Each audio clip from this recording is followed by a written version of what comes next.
இவ்வளோ பேர் இருக்காங்க, இவ்வளோ பேர் முன்னாடி வந்து நமக்கு செப்பரேட்டாக சொல்லி தருவாங்களா அப்படின்ற ஒரு மாதிரி ஆயிடுச்சு. என் பேர் வந்து கோமதி. நான் கடலூர் டிஸ்ட்ரிக்ட் சேத்தியத்தூப் பக்கத்தில் ஆனைவாரி அப்படின்ற ஒரு கிராமத்துல இருந்தா வந்திருக்கேன். நான் வந்து பார்த்தீங்கன்னா செகண்ட் இயர் தான் படிக்கிறேன், இன்ஜினியரிங் படிச்சுக்கிட்டு இருக்கேன். ஏப்ரல் 1 மந்த் லீவில் தான் வந்திருக்கேன். எனக்கு வந்து மேமோட மேக்கப்பு, அவங்களோட ஒரு லுக்குமே எனக்கு ரொம்பவும் பிடிக்கும். அவங்க வந்து கொஞ்சம் போல்டாக நல்லா பேசுவாங்க, ஒரு உமன் எப்படி இருக்கணுமோ அப்படிலாம் சொல்லி தருவாங்க. அதுக்காக நான் எங்கள் வீட்டில் கேட்டு நான் வந்து ஜாயின் பண்ணேன். எங்கள் வீட்லேயும் சரி நீ போயிட்டு வா அப்படின்னு சொல்லிட்டு, நான் இது வரைக்குமே ஹாஸ்டலில் ஸ்டே பண்ணி எங்கேயுமே தங்கினது கிடையாது. ஃபர்ஸ்ட் ஆஃப் ஆல் எங்கள் வீட்டை பிரிஞ்சு நான் வந்து இருக்கேன்.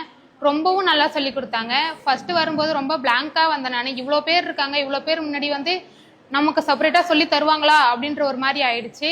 அப்புறமா வந்து மேம் 100 பேர் கேட்டால் கூட எல்லாருக்குமே செப்பரேட்டாக ஒன்றுத்தையும் சொல்லி கொடுத்தாங்க. சொல்லி கொடுத்துட்டு வேறு ஏதாச்சும் டவுட் இருக்காடா அப்படின்னு சொல்லி கேட்டும் சொல்லி கொடுத்தாங்க. உங்களுக்கு ஏதாச்சும் டவுட் இருந்துச்சுன்னா நீங்கள் நோட்டில் கூட எழுதிட்டு வந்து என்கிட்ட காமிங்க, நான் எல்லாத்துக்குமே சொல்கிறேன் அப்படின்னு சொன்னாங்க.